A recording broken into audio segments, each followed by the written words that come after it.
তাকে ফোন করলো, তো সে যা খবর শোনালো তাতে তো এখন মাথা বন বন করে ঘুরছে, জানি না কী হবে। বিয়ের আগে পার্কে, হ্যাঁ ঠিক বলেছো, গেছিলাম শ্যুট করতে মধ্যরাতে। সেই বলবে হঠাৎ করে তোমার সাথে বিয়ের আগে পার্কে যাবোই বা কেন, সেরকম তো কোনো কথা ছিল না কোনোদিন।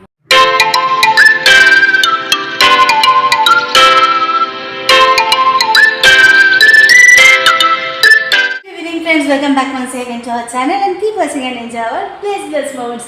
তো আজকে শুরু করলাম সন্ধ্যেবেলায়, আজ শনিবার সন্ধ্যে থেকে ব্লগটা স্টার্ট করলাম, কারণ সকাল থেকে একদম সময় পাইনি। আজকে চূড়ান্ত ব্যস্ততার মধ্যে দিয়ে সকালটা কেটেছে। খুব সকাল সকালে আজকে আবার আমাদের বেরিয়ে যেতে হয়েছিল। তোমরা বলেছিলাম একটা ফোনের উপর ডিপেন্ড করছে আজকে আমাদের বেরোতে হবে কি হবে না, তো বেরোতে হয়েছিল, খুব সকালেই বেরোতে হয়েছিল। সারাদিনে রোদে পুরো একেবারে পাপড় ভাজা হয়ে কাজকর্ম সেরে ফিরলাম তখন কটা বাজে, 3:30 এসে তারপরে কালকে বললাম যে একটু বেশি করে রান্না করে রাখবো, কারণ আমি জানতাম আজকে যদি বেরোতে তো সেটা একটু হয়তো সকালের দিকে মানে খেয়ে বেরোনো হবে না, এসে খাওয়া হতে পারে। তো ওই কারণে ফিরে এসে স্নান টান সেরে লাঞ্চটা করলাম, কিন্তু এত গরম, আবার একবার স্নান করলাম খাওয়া দাওয়ার পরে। তো এই করতে গিয়ে এবার রিক্রিভুর বায়না, কদিন ধরে পার্কে যাওয়া হচ্ছে না, কে দৌড়, আর 1 সেকেন্ড দাঁড়ায়নি, চলে গেছে 2 ভাই পার্কে। আর এই যে আমরা এখানে এখন ফ্রেশ ট্রেশ হয়ে একটুখানি হাঁপিয়ে ঝিরিয়ে একটু বেরোচ্ছি। সন্ধে হয়ে গেছে, কারণ সত্যি কথা বলতে কালকে একাদশীর দিন খুব এক্সপেক্ট করেছিলাম কালকে রাধা মাধবের কাছে যাবো, কিন্তু যাই হোক যাওয়া তো হলো না। কালকে দিনটা সাংঘাতিক গেল। হ্যাঁ ও বলছেন না, ও গিয়ে আমাকে ভিডিও কল করে, আমি বলেছিলাম যে তুমি যাচ্ছ আমি একটু ভিডিও কল করে অন্তত ঠাকুরটা দর্শন করি, তো সেটা হয়েছিল, কিন্তু সামনে গিয়ে উপস্থিত হয়নি। কিন্তু আর দেরি করবো না, চলো আজকে সন্ধ্যে যে দিতে আসবে তার তো সন্ধ্যে দিতে আসার সময় গেছে। এখন বাজে ঘড়িতে প্রায় 6টা, তোমরা দেখতে পাচ্ছ কিনা পরিষ্কার যাই না, 6:20 বাজে। তো চলো চলো একটু যাই, গিয়ে একটু ঠাকুরটা দর্শন করি, যদি মন্দিরটা খোলা থেকে ভেতরে ঢুকতে পারবো, না হলে ভেতরে ঢোকাবো না, বাইরে থেকে দর্শন হয়ে যাবে। তো চলো এগুলি আর দাঁড়িয়ে কথা বলবো না, কথা বলতে গেলেই দেরি হবে। এসে আবার তোমাদের সাথে গল্প করছি বা পার্কে বেরিয়ে যাবো, বলো তোমাদের সাথে গল্প হবে।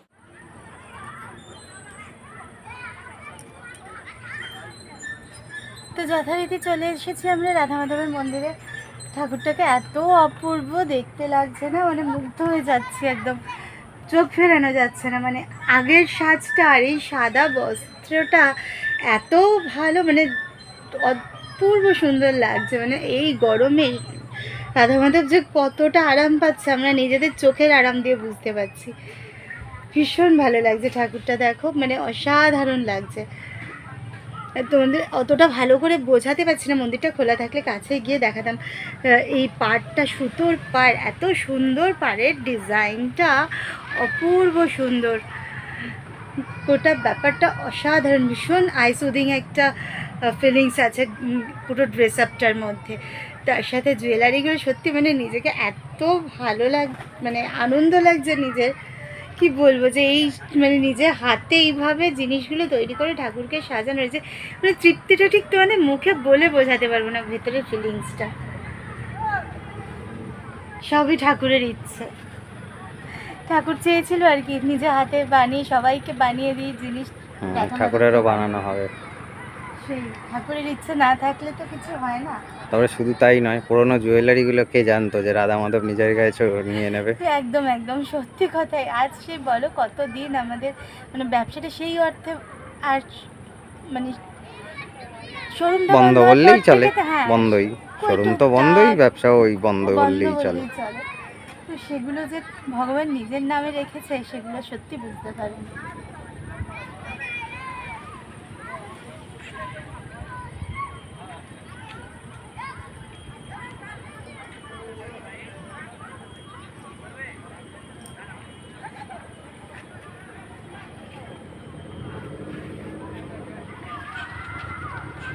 ওখান থেকে বেরিয়ে ঢুকলাম পার্কের ভেতরে, কারণ তোমাদের তো বললাম 2 মহারাজ অনেকক্ষণ আগে চলে এসেছে খুঁজতে, ওই জয় বলতে না বলতেই সামনেই রয়েছে। কার হ্যাপি বার্থডে?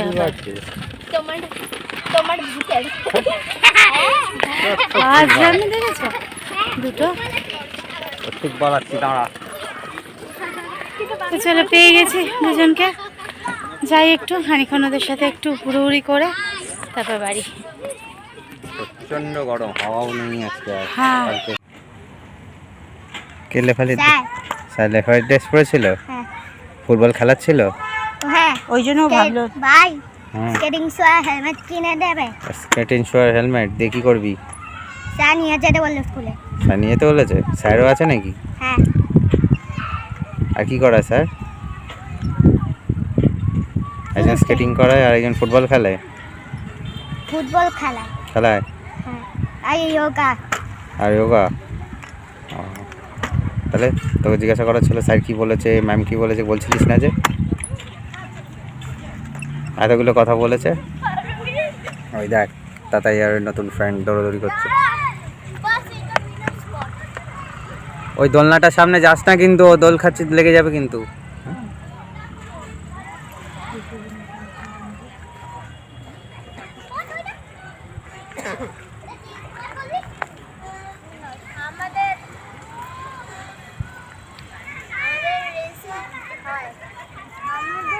আমি রোজ আমাদের নামই দিতে পারি না, আমি রোজ ফার্স্টে হই। আমি এটাও রেকর্ডে দিয়ে দিচ্ছে পিছনে টাকা জানি মাথা ফাটিয়ে ফেটে যাবে, তাহলে এটা ভালোই হবে। জানো স্কুলে যাওয়া হবে না তো না, মারে আলু হলে তোকে খাইয়ে দেবো কিভাবে কেটে আর ভাজবে কি না, ভেজেই দিয়ে দেবো। কাঁচা আলু কে খায়? সেটা মাথায় থেকে বার হবে ওইটা। হ্যাঁ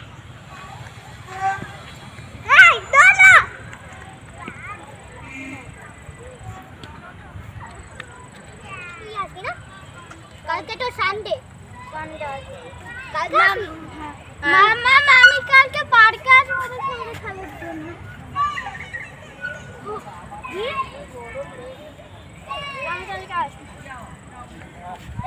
আমি না ফুটবল খেলবো।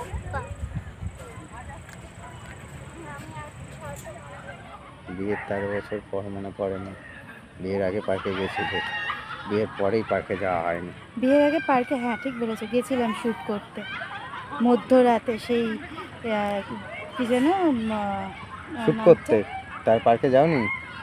কোন পার্কে নিয়ে গেছিলে বিয়ের আগে?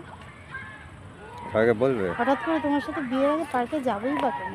সেরকম তো কোনো কথা ছিল না কোনোদিনও। তাই? পুরোটাই তো কপালের ফের আর কি। সেরকম কোনো কথা ছিল না, কপালের না, ফের হলে কি হবে? পুরোটাই যাওয়া তো কপালের হয়েছিল।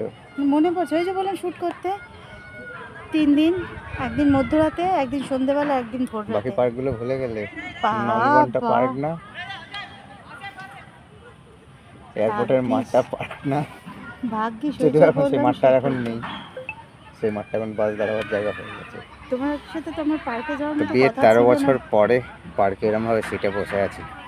পুরোটাই গপ্প শোনালো, হ্যাঁ, কারণ এরকম কোনো কথাই ছিল না ওর সাথে পার্কে যাবো বিয়ের আগে। ওই যে বললাম সবটাই কপালের ফের। কিছু কারণ বলবে? দেখে শুনে তো হয়েছে বলে মনে হয় না, আমাদের লাভ ম্যারেজ, হ্যাঁ এটা সবাই জানে, শুধু আমি বাদ দিই। তাহলে আর বলার কিছু নেই। শুধু আমি বাদ দিয়ে সবাই জানে। তা যাই হলো, আরে ছেলেদের পাল্লায় পড়ে তো হোক, পার্কে এসে বসে তো আছি। ভাগ্যিস ছেলেদের পাল্লায় পড়ে এখন। ছেলেদের পাল্লায় পড়ে এটা যেমন একটা ঠিক কথা, তার থেকেও বড় ঠিক কথা হচ্ছে যে এতদিন যেখানে যেখানে থেকেছি, কারণ একটা সাজানো গোছানো পার্ক যেখানে বসা যায়, যেখানে বাচ্চারা খেলা যায়, এরকম কোনো পরিস্থিতির মধ্যে আমরা এত বিয়ের আগে বছর তো ছিলাম বাচ্চারা না। ছিল না, তাই জন্য বিয়ের আগে নেয়নি, এটা হচ্ছে মোটা কথা। বিয়ের আগে নাইনি মানে? পার্কে নিয়ে যায়নি আর কি। মানে আমি সেটা বলছি, সিরিয়াস কথা বলছি। আমি সিরিয়াস কথাই বলছি, বিয়ের আগে বাচ্চারা ছিল না, এখন সেই জন্য ছেলেদের অজুহাতে পার্কে যায়। এখন রোজই একদিন দুদিন ছাড়া একটু ফাঁকা পেলেই পার্কে ওই চলে জন্য আসা যায়। তোমাদেরকে বেশি করে দেখাচ্ছে যে আমাকে নিয়েও পার্কে যায়, মানে আমি যাতে কোনোদিনও বলতে না পারি যে পার্কে নিয়ে একটা proof রইলো। প্রুফ রইল। পার্কে বসেও কাজের শেষ নেই, ওখানে এখন চলছে ব্লগ হ্যাঁ, আপলোডের কি জন্য করবো থাম্বনেল বলো? বানানো, কারণ সেটা সারাদিন বানানো তো টাইমে যাবে না। চললো, সময় একটা বিশাল ব্যাপার। আর সব জায়গায় গিয়ে সব সিচুয়েশনে সব কাজ করাও যাবে, মানে আর করার মতো পরিস্থিতিও ছিল না। আজকে তো সকাল থেকে চলছে একটার পর একটা, কারণ আজকে আর এই যা গরম তার মধ্যে মানে এনার্জি লসের শেষ নেই। সকালবেলা আজকে তাড়াতাড়ি বেরিয়ে যেতে হয়েছিল, কদিন একটু দেরি করে বেরোচ্ছিলাম, তো আজকে একেবারে তাড়াতাড়ি বেরিয়ে গেছিলাম। তো ফিরলাম যেহেতু একটু তাড়াতাড়ি, তো ব্যাস আবার রিক্রিবুল পায় না যে যাবে অ্যাক্টিভিটি পার্কে, সে তো দেখলি অ্যাক্টিভিটি পার্কে ওখানে খানিকক্ষণ টাইম কাটিয়ে আসা হলো। এসেই জাস্ট ফিরেছি, তো ফিরে মনটা চা করছিল বলে এই যে চা বসিয়েছি। আর বাঙালি বলে কথা, সন্ধ্যাবেলা একটু চা না হলে ঠিক জমে না। সারাদিনে যা এনার্জি লস হয়েছে, একটু তো এনার্জি গেইন করতেই হয়। তো চলো এখন চাটা খাই। সমস্ত জোগাড় করা হয়েছে। আর যেহেতু আমার পায়ে প্রচণ্ড ব্যথা না কদিন ধরেই, তার মধ্যে তো প্রচণ্ড মানে যাচ্ছে হেক্টিক একটা শিডিউল, রোজ বেরোনো দৌড়ঝাঁপ সব কিছু মিলিয়ে সাংঘাতিক অবস্থা। আর তোমাদের বলেছিলাম যে কালকে সকালেই রান্না করে রেখেছি, আজকে দুপুর পর্যন্ত যেটা দিয়ে চলেছে, কিন্তু আর তারপর আর কিছু হয়নি রান্না করা। তো সুনীতকে বললাম এই একটু ডিম ভাজা করে নাও আর একটু পাঁপড় ভেজে নাও, আমি আর দাঁড়িয়ে করতে পারছি না, তুমি সংক্ষেপে এটাই করে নাও। তো এই যে হচ্ছে ডিম ভাজা, এটা তো খুবই সুন্দর, মানে পোচ আর অমলেটের মাঝামাঝি একটা বিষয়। আর তার সঙ্গে তোমাদের দেখাই, কেউ ঘাবড়ে যেও না, এই হচ্ছে পাঁপড় ভাজা। বদনাম করছি না, ভালোবেসে ভেজে এনে দিয়েছে সেটাই দেখাচ্ছে। এটা হচ্ছে আজকে আমাদের ডিনার। আমি খুব ভালোই বেশি একটু করকর মানে বেশি কড়া করে ভাজা পাঁপড় টাপড়গুলো খেতে। সত্যি কথাই তো বলছি, মিথ্যে কথা তো বলছি না, কিন্তু জানি না বাকিদের কি মানে তারা কি করবে। এই পাঁপড়গুলো মনে হচ্ছে পুরোটাই আমাকেই খেতে হবে। তো এই হচ্ছে বিষয়। আর আরেকটা সাংঘাতিক খবর পেয়ে মাথাটা তো ঘুরছে, জানি না কবে কি হবে, মানে কি হতে চলেছে। এই তো প্রচণ্ড গরম, দেখতে পাচ্ছি আমার কী অবস্থা। কালকে সারা রাত না ঘুমোতে পারিনি। মানে অ্যাকচুয়ালি এই ফ্ল্যাটটা যেটা খুব সুবিধা, প্রচণ্ড হাওয়াটা মানে হাওয়া যদি বাইরে থাকে তাহলে কোনো অসুবিধা হয় না, কিন্তু কালকে কী হচ্ছে হঠাৎ করে তো কদিন প্রচণ্ড গরমটা বেড়েছে, আর তার মধ্যে তো বাইরে সারাটা দিন যেভাবে কাটছে রোদের মধ্যে। তো যাই হোক, কালকে যেটা হয়েছে হঠাৎ করে রাত্রে 1:30-2 নাগাদ থেকে হাওয়াটা বন্ধ হয়ে গেল, বাইরেটা কেমন গুমোট হয়ে গেছিলো। আর শুধু ঘরেই ফ্যানটা চলছে, আর এখনও পর্যন্ত তো দেখতেই পাচ্ছি এসিটা এখনও ইনস্টল করেনি। সেই এসে একবার যে মানে কি একটা কারণে হ্যাঁ এক্স্যাক্টলি, কোনো একটা কাজ যদি একবার আটকেছে, তো ওই করবোই চলতে চলতে এখন তো মানে যাই হোক। তো কালকে ওই গরমে গোটা রাত ঘুমোতে পারিনি, চোখটার মাথা যন্ত্রণায় ফেটে যাচ্ছে। তো সব কিছু মিলিয়ে আজকে সবেই পার্কে বসে তখন প্ল্যানিং করছিলাম যে এবারে সিরিয়াসলি মানে 2-1 দিনের মধ্যে এসিটা ইনস্টল না করালেই নয়। তো আজকে ওখান থেকে পার্ক থেকে ফিরেই শুনি যে ছেলেটি আমাদের এসি ইনস্টল করে দেয় আর কি, তাকে ফোন করলো, তো সে যা খবর শোনালো তাতে তো এখন মাথা বন করে ঘুরছে, জানি না কী হবে। 3 মাসের আগে সময় পাবে না, 3 মাসের আগে সে নাকি সময় পাবে না এসি ইনস্টল করতে আসার।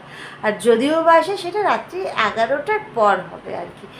মানে সুনীত যখন তাকে ফোন করেছে তখন রাত্রি 10:30, এবং সে নাকি তখনও কোথাও একটা এসি ইনস্টল করছে, এবং তারপরে আবার সে আরও 2টো এসি ইনস্টল করে বাড়ি যাবে। তো এই হচ্ছে তার এখন শিডিউল। বলছে রাত্রি 11টার পর যদি হয় দাদা আমি দেখছি, আদারওয়াইজ 3 মাস তুমি আমাকে সময় দাও, তারপর ইনস্টল করে দেবো। মানে বুঝতে পারছো কী অবস্থা।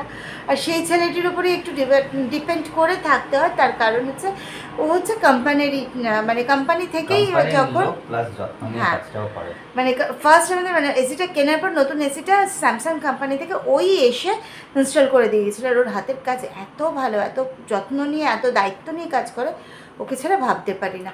তো এখন আর মানে হয়তো আবার কাউকে কোম্পানিকে বলে কোম্পানি আরও কাউকে পাঠাবে, তারাও হয়তো যত্ন করে করবে, কিন্তু ওই হয় না এক একজনের উপর একটা ফেথ এসে যায় যে একে ছাড়া বোধ হয় আর মানে দুনিয়া অন্ধকার, ঠিক ওরকম অবস্থা আর কি। তো এখন বাবা বাছা করে তাকে তো অনেকটা মাথায় হাত বোলানো হয়েছে, এবার কালকে বোঝা যাবে কি করছে, কারণ যা গরম পড়ে গেছে এসিটা ছাড়া আর সম্ভব হচ্ছে না। যে কোনো কিছুর একবার যদি হ্যাবিট হয়ে যায় না, দেখবে সেই হ্যাবিটটাকে তাড়াতে মানে সেই হ্যাবিট মানে কী বলবো সেটা ছাড়া তখন খুব সমস্যা হয়। এখানে কিছু একটা দেখানোর চেষ্টা করছে, একটা পাপড় ওই কিছু পাপড় আই। কেনা ছিল। ও আই ওটা বাবাই আচ্ছা, সারপ্রাইজ দিয়ে রেখেছে। বাবাই সারপ্রাইজ দিয়ে রেখেছে। এরকম করলে এটা এইচ হয়ে যাবে। HRI যাই হোক কিছু একটা হবে, ওই অ্যালফাবেটিক্যালি মোটিভের পাপড় সেগুলো। তো যাই হোক চলো, আজকে তো সারাটা দিন চূড়ান্ত ব্যস্ততার মধ্যে কেটে গেল। আমি জাস্ট চোখ মেলে তাকাতে পারছি না, চোখ টেনে আসছে, জ্বালা করছে। তো আজকের মতো ব্লগটাকে নিয়ে শেষ করলাম। ভালো থেকো তোমরা, টাটা, গুড নাইট। আর আবার দেখা হচ্ছে কালকে, আবার একটা নতুন দিন, আরও কত কিছু নতুন নতুন অপেক্ষা করে আছে জানি না। আজকে তো গোটা দিন একরকমভাবে কাটলো। সব থেকে বড় সারপ্রাইজ হলাম 3 মাস পরে ইনস্টলেশনের খবরটা পেতে মানে যাই। বলতে চাইলে গরমটা কেটে যাক তারপরে লাগিয়ে দিই। নেক্সট ইয়ারের গরমের জন্য ও এসিটা লাগিয়ে দিয়ে যাবে। এই গরমটা হাত পাখা দিয়ে কাজ চালাতে হবে। তো যাই হোক চলো, দেখা যাক কী হয়। ভালো থেকো তোমরা, আসছি। আজকের মতো বিদায়, টাটা, গুড নাইট।